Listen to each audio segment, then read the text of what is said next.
Sadhguru is a guru with a massive social media budget, and he was showing up on my feed despite my complete lack of interest in anything to do with him or any other so-called guru.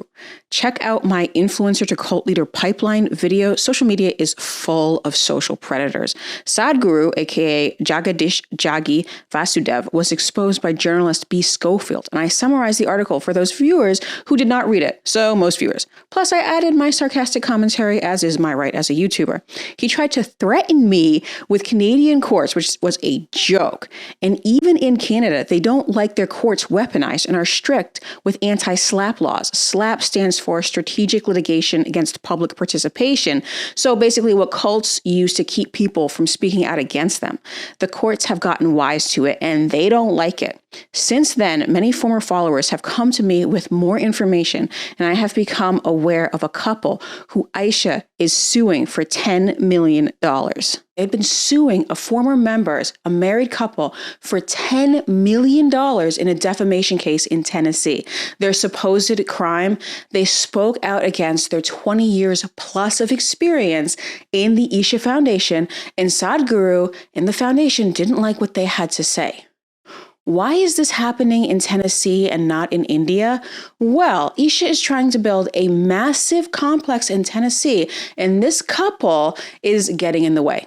I mean, maybe Isha is doing it for honor as well, but they're doing it on the back of millions of dollars in investment and potential profit.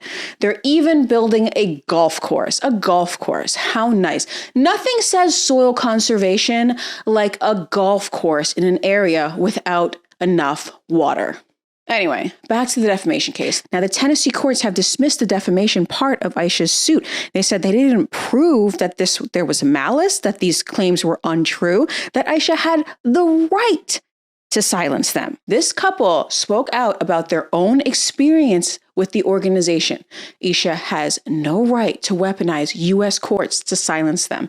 Now, Isha is appealing that decision right now, but think about it. How can this organization take away somebody else's life story? That is their life story. Now, this is just one part of the couple's story. Unfortunately, I cannot have them speak to you now because they are under a gag order. They cannot speak to the press right now. They cannot share their own experiences yet. However, the Tennessee courts have shown that they do have the right to share their experiences and their stories. But there is a second part of the court case involving land. That the couple owns. And it is near where Isha wants to build their facility. And due to the contract that this couple signed, Isha feels that the organization has the right to this land. Isha's point is that the couple wouldn't have bought the land if it weren't for Isha's plans.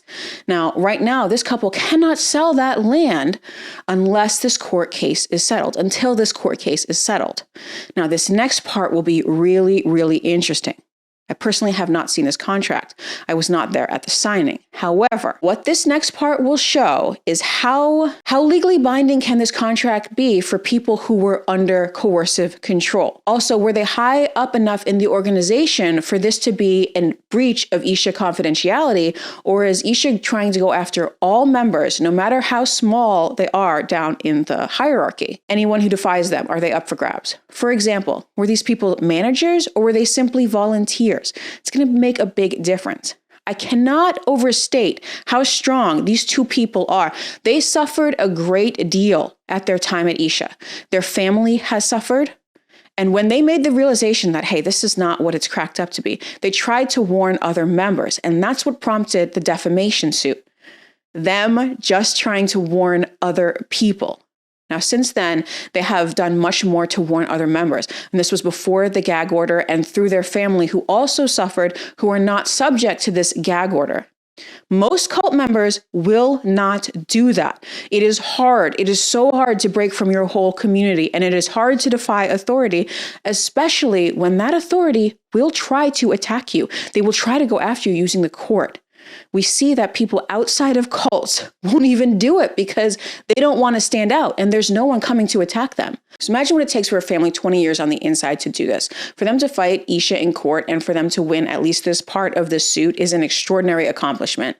They are doing it not just for themselves, but for the dozens, perhaps hundreds of other members who want to share their experiences, but they are afraid, and they're justifiably afraid. Right now, it's just a handful who are coming out, but these two have shown a level of determination that 99% of people of all nationalities across the board will never show. Check out the subreddit r Sadhguru Truth for people who have been harmed by the organization. There's horror stories in there of psychological breaks after attending these workshops, these retreats. This is not just limited to courts in the West either. People in India are trying to speak out too. He just is much more powerful over there. There's so much on that platform right now, but this video is very specifically about this Tennessee lawsuit, very specifically about the Tennessee lawsuit, but go check that out. I'll link it at the bottom. We have seen Isha trying to weaponize foreign courts against people who speak out. They do it in England. They do it in India. They even tried it with me, with that Canadian court. Do you remember that? It was laughable. It was laughable. But now they're trying to weaponize U.S. courts against people who have given their lives to him. And luckily, that case was dismissed. Next, you might be asking, Tennessee? Really? Tennessee? Yeah, there's been a small complex in Tennessee for many years, but it's been up on the mountains. And locals at this particular town hall were like, you guys have been up on the mountain for all this time. Why haven't you come down? Why haven't you said hi? What's going on? Why don't you mix with locals? And now they're trying to build a massive facility on that land that houses up to 50,000 residents. And the locals are worried that that's going to give them undue voting power. In the United States history, the only other organization that has been similar to this is the one in Oregon. And I don't know if you're familiar with that, but, we ended up having one of the largest, the group in Oregon was overlooked, and it ended up being one of the largest bioterrorism attacks in the United States. And that actually happened in Antelope, Oregon, and it was when one of Jaggy's competing gurus went in and took over that town. And, the people tried to turn their head, and the next thing you know. Well, so I'm just curious, what do most of the locals think about this group, and are they concerned? Most of the locals, whether they're in the local government or just average citizen. Yes, they're concerned. They're very concerned. I have talked to veterans who are very concerned from a veterans group perspective, and they don't, they would like to see a more open rapport with them and understand why they're really here and if they really do want to be a part of our community. And I have talked to various people in the community who are concerned about the political influence this could have, as far as if they do bring in 40,000 people to live in their yogic city. We are a county of 40,000 people. Right. And we don't want to be outvoted by people who don't share the same values that we do. Right. They don't want to end up another wild, wild country or forgotten minority in their own homes. So they are fighting this. One interesting thing to note from this interview with Ms. Vanessa Miller, she's a local Tennessee reporter who has been covering Isha. She's been doing a phenomenal job. She's uncovered a number of troubling aspects about the organization, and she opposes the facility being built. Anyway, Ms. Miller says that perhaps one of the reasons that the locals haven't taken action sooner is they didn't want to seem racist. They didn't want to seem racist.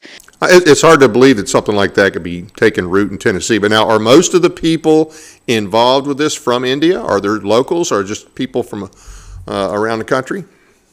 Dave, they are mostly Indians, and I really feel like that's one reason that they've been here for 20 years. I think that in the beginning, we were coming on that time in our history where everything offended somebody. So locals didn't want to be viewed as racist. So everybody kind of turned their head. And I think that most of the victims have been of the Indian culture. And I personally think that that's racism, that we locally would turn our heads because we happen not to be the victims or the type of person that they're trying to recruit. So this case is really wild. What do you think? Are you surprised that there is so much money at stake? Are you disappointed that yet another spiritual guru seems to be so money motivated and litigious? Or did you just assume from jump that this was never about spirituality? Also, shout out to that Indian American couple sticking it to their former oppressors. If that is not the most American thing I have ever heard in my life, they have got more in common with our founding fathers than 95% of Americans do. Good on them. Good luck for the rest of your suit, guys. I hope you come out victorious.